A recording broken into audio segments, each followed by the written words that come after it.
Hai, perkenalkan nama saya Muhammad Fuad Falahuddin dengan akhir NIM 090. Perkenalkan nama saya Tia Wulandari dengan akhir NIM 108. Perkenalkan nama saya Inna Mufidatul Atiko dengan akhir NIM 094. Perkenalkan nama saya Naila Sofia dengan akhir NIM 084. Perkenalkan nama saya Alfetuna Sana dengan akhir NIM 089.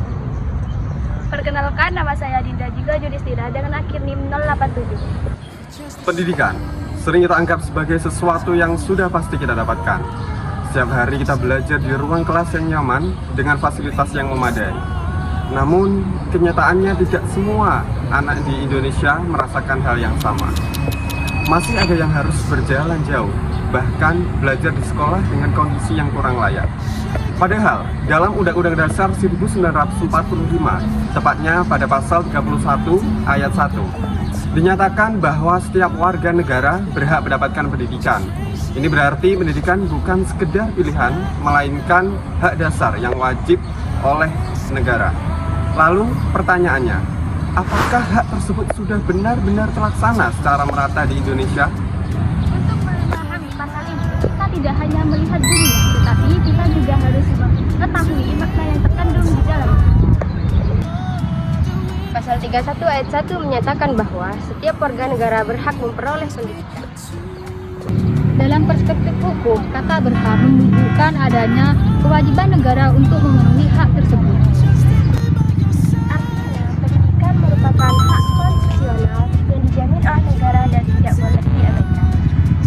Hak pendidikan tidak hanya soal bisa bersekolah,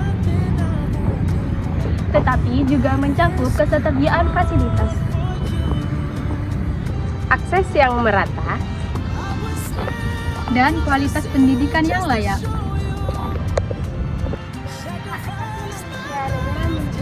dan kewajiban. Yang pertama, menghormati hak pendidikan. Yang kedua, melindungi dari diskriminasi. Yang ketiga, dan memenuhi melalui kebijakan nyata.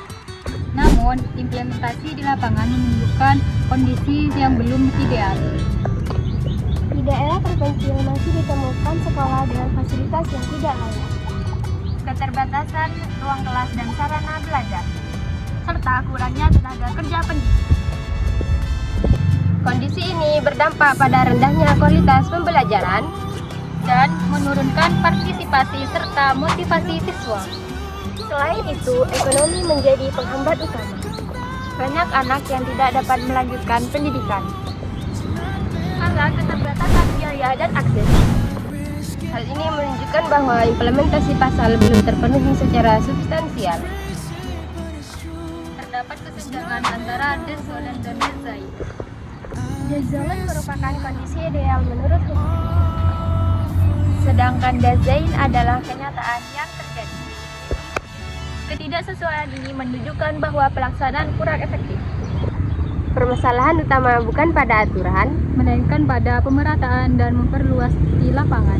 kondisi geografis Indonesia yang luas, Keterbatasan infrastruktur pendidikan, distribusi tenaga pendidik tidak merata, dan faktor ekonomi masyarakat. Oleh karena itu, diperlukan peningkatan implementasi kebijakan.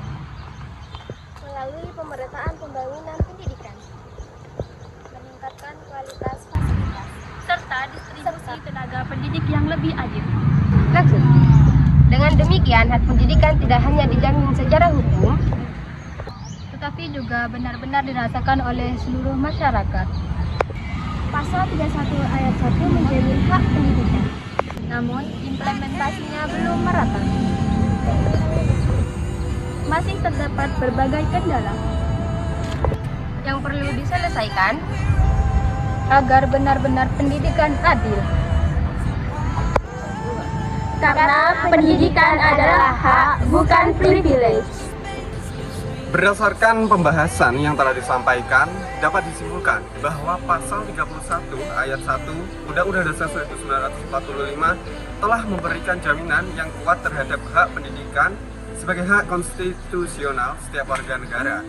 Namun, dalam implementasinya masih terdapat berbagai kendala, seperti kesenjangan akses, keterbatasan fasilitas, serta faktor ekonomi masyarakat yang menyebabkan hak tersebut belum sepenuhnya terrealisasi secara merata di seluruh Indonesia. Oleh karena itu, diperlukan upaya yang lebih serius dan berkelanjutan dari negara agar pendidikan tidak hanya dijamin secara hukum, tetapi juga benar-benar dirasakan oleh seluruh masyarakat Indonesia.